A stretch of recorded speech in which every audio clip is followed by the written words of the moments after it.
D'habitude, les fourmis que j'élève chez moi sont dans leur nid, tranquilles. Mais ça, là, d'avoir plusieurs fourmis noyées dans ce récipient d'eau hors du nid, c'est pas normal et ça m'a donné quelques insomnies. Ça fait maintenant un petit moment que j'élève des fourmis chez moi et ma plus grande colonie, avec environ 1000 ouvrières, c'est celle des Camponotus nicobarensis. Elles ont un développement particulièrement rapide et j'avais dû agrandir leur nid avant l'hiver. C'est devenu assez vite évident que ça allait pas suffire. L'espace de vie était déjà rempli et l'aire de chasse pleine à craquer. Je pensais quand même avoir un peu de temps devant moi, mais j'ai finalement dû me précipiter quand j'ai commencé à trouver ces ouvrières mortes noyées et d'autres qui se baladaient dans ma maison. C'est normal d'avoir des évasions de temps en temps, mais il y a un moment où ça devient anormal, voire inquiétant. Chez moi, je commençais à craindre de voir tout ce monde se balader librement. Alors j'ai mené ma petite enquête et vous allez voir, j'ai bien fait de m'inquiéter. Pour vous donner un peu de contexte, j'avais laissé ma colonie plutôt tranquille pendant tout l'hiver, surtout que le développement s'était arrêté depuis environ le mois de novembre 2020. J'ai observé avec une certaine appréhension et j'ai été très content de voir que Madame la Reine avait repris la ponte et que le couvain reprenait un peu d'ampleur à partir de début mars de cette année. Qui dit reprise du développement du couvain dit aussi protéines. C'était le bon moment pour leur donner à nouveau quelques insectes pour les aider à cette reprise printanière et de tenter aussi à nouveau la gelée nutritive. Mes petites protégées avaient pour l'habitude de bouder cette gelée, mais cette année, petit mieux, il y a eu un intérêt poli, mais toujours très discret. Qu'à cela ne tienne, moi j'étais hyper content de voir que le développement allait reprendre et je dois dire que j'étais pas préparé aux découvertes progressives que j'allais faire pendant le mois de mars. Tout a commencé avec le constat progressif de quelques évasions par-ci, par-là. Je m'inquiétais pas particulièrement jusqu'à ce que je retrouve plusieurs ouvrières mortes noyées dans une des réserves d'eau du nid. Et en y regardant de plus près, oui, là, je me rendais compte qu'il y avait encore plus d'évasions. Ce que je trouvais bizarre à ce moment-là, c'est que toutes les ouvrières se noyaient dans le même récipient d'eau. Pas deux différents, mais un seul. Alors bon, je me suis dit que ça servait à rien de paniquer, qu'il y avait sans doute une petite explication là derrière et que ça faisait partie de ces évasions standards que je vis de temps en temps avec mes colonies. Surtout que les nicobarensis sont assez doués pour passer l'anti-évasion, alors bon, peut-être qu'une fois j'ai ouvert le couvercle pour nettoyer l'aire de chasse et qu'il y en a une ou l'autre qui a filé. Mais en y regardant de plus près, je me suis rendu compte que le plexi de l'aire de chasse s'était déformé avec le temps et qu'il y avait une petite ouverture. Vu comme l'aire de chasse est saturée, je me dis que de temps en temps, y en a une qui a dû réussir à s'échapper par là, et ma décision est prise, il faut changer l'aire de chasse dans le doute. Mon arme de prédilection pour ce déménagement, c'est un bout de coton auquel elle s'accroche férocement, et je les bascule d'une aire de chasse à l'autre. Je vous passe les détails, c'est pas très intéressant, par contre ce bout de coton a suscité vraiment pas mal d'agressivité, le combat fait rage. Pendant qu'elles mènent leur guerre sanglante, je me prépare à un changement de nid, dans le doute où le problème ne venait pas de l'aire de chasse. Je vérifie que j'ai des tuyaux de raccord avec les bons diamètres, je me suis déjà fait avoir par mon manque de préparation, et là, dans un tuyau qui traîne au fond de mon armoire, je constate que plusieurs ouvrières se sont installées avec des déchets. Il y a eu beaucoup trop d'évasion par rapport à la pauvre faille que j'ai repérée dans l'aire de chasse, et je me rends compte que j'ai un vrai problème, que je sais pas combien d'ouvrières ont quitté leur nid. Je ne sais plus d'où viennent les évasions, je veux pas prendre de risques, alors on va les mettre dans un nouveau nid. Heureusement, j'avais prévu le coup. À ce moment, ça fait quelques semaines que j'ai reçu un nid de chez Terrafourmi qui me faisait de l'œil depuis un moment. J'avais déjà commandé chez ce vendeur et tout s'était bien passé. Il s'est montré très disponible et l'envoi était très rapide. Là de nouveau, je suis pas déçu. Alors, de quoi il en retourne ? On part sur un nid horizontal, le Antares Brick, dans lequel j'espère que mes charmantes compagnonnes d'aventure se sentiront bien. Le nid est sans doute un peu grand pour l'état de la colonie et j'aurais voulu attendre un peu avant de les déménager parce que là, le risque c'est qu'elles créent un dépotoir dans les galeries. Mais bon, il y avait urgence et vous allez voir un peu plus tard, j'ai fait une découverte qui m'a montré à quel point c'était urgent de brancher ce nouveau nid.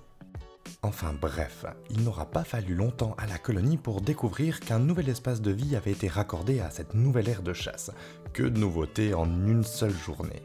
Les premières exploratrices s'engouffrent dans le tuyau de raccord et j'adore les voir crapahuter comme ça, tout enthousiastes, peut-être un peu inquiètes, mais ça, elles le montrent pas trop. Elles y vont d'un pas décidé et en à peine quelques heures, plusieurs dizaines d'ouvrières se retrouvent dans le nid à se demander de quoi il en retourne. Si certaines exploratrices apparaissent un peu méfiantes face à ce nouvel endroit qui est apparu un peu de nulle part, un Deus ex machina, d'autres se retrouvent et papotent.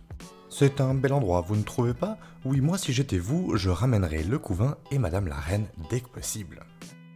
Sinon, vous vous souvenez sans doute du début de la vidéo où je vous montrais une aire de chasse saturée. C'était devenu pour moi extrêmement compliqué de la nettoyer, et là, surprise, l'aire de chasse est quasiment désertée. Alors auparavant, je me disais que les Nicobarensis, elles avaient pour habitude de stagner dehors. Mais là, en voyant ça, je me dis que c'était peut-être en lien avec le nid où déjà elle commençait à manquer de place depuis bien longtemps et qu'elle s'était appropriée l'aire de chasse. C'est l'occasion pour nous aussi de repérer les soldats qui souffrent de stress post-traumatique après la bataille sanglante dite du coton.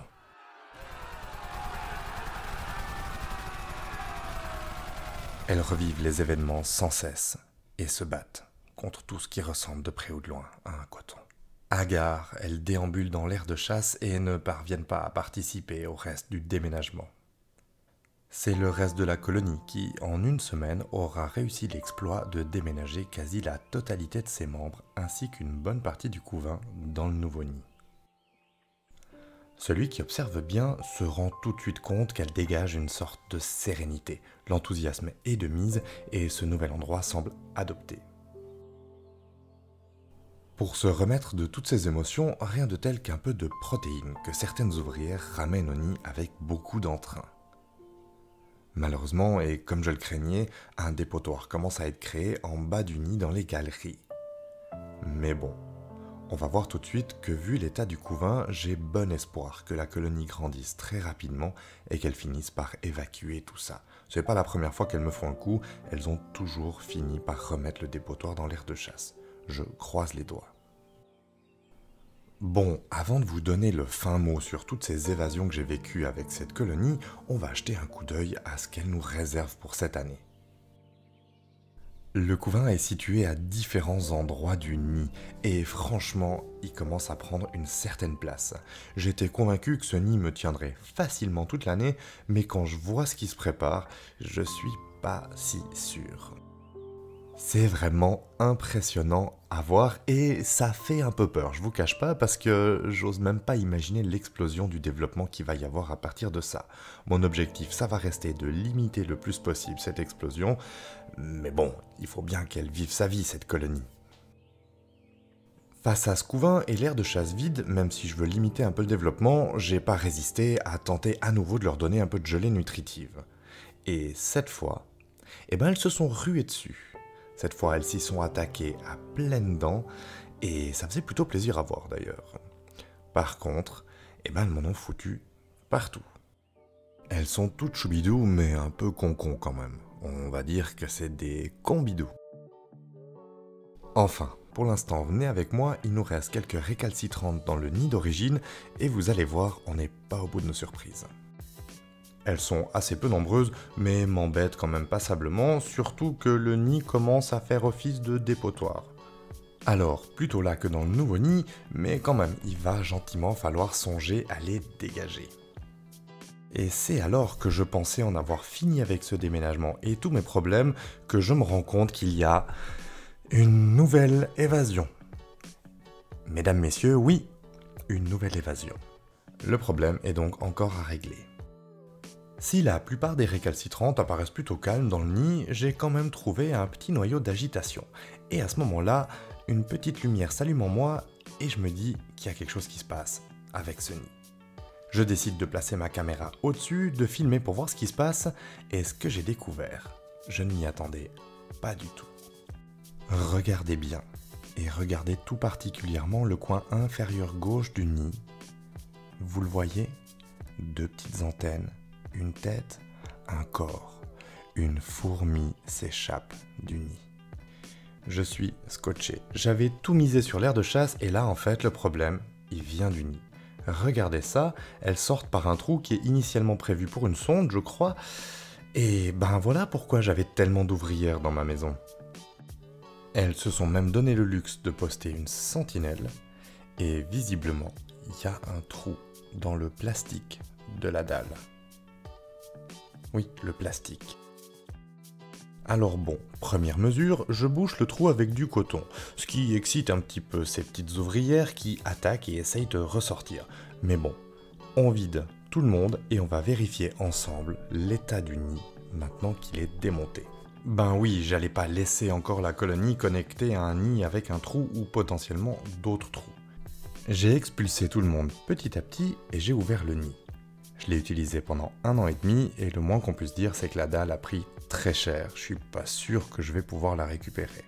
Enfin, nous ce qui nous intéresse c'est ce petit trou et si on s'approche, on se rend compte qu'il y a comme des petits mordillages. Soit il y avait une fragilité et les fourmis se sont frayé un chemin, soit elles ont réussi à creuser d'emblée. En tout cas, l'espace entre la galerie et le trou du nid est vraiment faible et je suis modérément surpris que les fourmis se soient échappées. Dans tous les cas, heureusement, le trou était trop petit pour des soldats et trop petit pour la reine. Tiens, en parlant de reine d'ailleurs, on l'a pas encore vue dans le nouveau nid, non? Allez, venez, on va la chercher. Il commence à y avoir pas mal de monde et ça va pas être évident. On va demander notre chemin. Pardon, Madame l'ouvrière, excusez-moi, on cherche la reine. Est-ce que vous l'auriez vue par hasard? Par là-bas? Ok, on va aller faire un tour. Rien ici. Par là non plus. Bon, on va reprendre un peu de recul. Ah, il semblerait qu'elle soit dans le coin ici. Ah, la voilà. Regardez ça, elle est magnifique. Je suis vraiment très content de la retrouver parce qu'il me restait ce petit doute un peu embêtant où je me demandais si elle avait traversé ou si elle avait trouvé un moyen de s'échapper quand même. Eh ben, ça aura été une sacrée aventure. Quelques évasions d'allure banale nous ont finalement permis de voir que quelque chose se tramait en coulisses. À force de trouver des ouvrières se promener chez moi, j'ai dû me rendre à l'évidence que le problème était bien plus grave qu'une faille dans l'aire de chasse. Et en effet, elles avaient réussi à creuser un trou dans le nid. Heureusement, tout est bien qui finit bien. J'espère que ce nouveau nid sera à la hauteur de leurs aspirations et je me réjouis de vous raconter la suite de leur aventure. Sinon, vous savez que j'apprécie les efforts faits pour rassembler autour de l'élevage de fourmis au lieu de diviser notre petit univers. Alors, pour clore notre balade de ce jour, je voulais vous parler d'un site qui vient d'ouvrir, un site de petites annonces en myrmécologie, on va dire. Le site a été créé par un jeune enthousiaste qui connaît bien l'élevage de fourmis et que vous avez peut-être suivi comme je l'ai fait avec ses vidéos YouTube, Loukoun. Ça peut être un complément intéressant au service professionnel, parfois cher, mais bien sûr sans garantie et sans la plus-value du service autour de la vente. C'est un projet ambitieux et j'ai pas testé personnellement la plateforme, alors il faut voir où ça mène à terme. En tout cas, moi je suis toujours admiratif de voir l'énergie de la jeune génération pour notre loisir préféré. Je vous mets le lien du site et la vidéo explicative en description, et quant à moi je vous dis à dans 2 semaines, jeudi 18h30 si tout se passe bien.